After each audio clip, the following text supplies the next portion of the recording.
ఒక మనిషి తన జీవిత కాలంలో ఎంతో మంచిగా, జ్ఞానంగా, చక్కగా బతికి మంచి పేరును, ఘనతను సంపాదించి కూడా తన బ్రతుకు మొత్తంలో ఒక్క బుద్ధిహీనమైన పని చేశాడు అనుకో,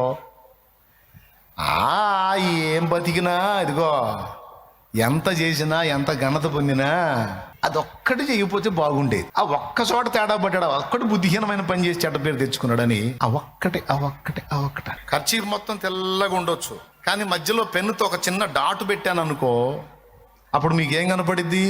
ఈ తెల్లని ఖర్చీపుకి మధ్యలో చుక్క పెట్టాను అనుకో పెన్నుతో, ఏం కనపడిద్ది? చుక్క కనపడిద్దా? ఇప్పుడు ఏం కనపడుతుంది? ఇప్పుడు ఏం కనపడుతుంది? చూసారా, చుక్క కనపడుతుంది అన్నారు, చుట్టూ తెలుపు కనపట్లేదా?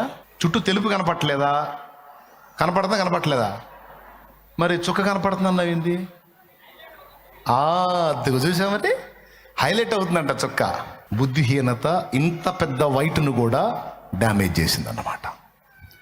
బుద్ధిహీనత ఒక చిన్న చుక్క లాంటిదే, కానీ ఆ చిన్న చుక్క లాంటి బుద్ధిహీనతను మనం కానీ చోటిస్తే ఇంత పెద్ద తెలుపుని కూడా అది దెబ్బగొట్టిద్ది.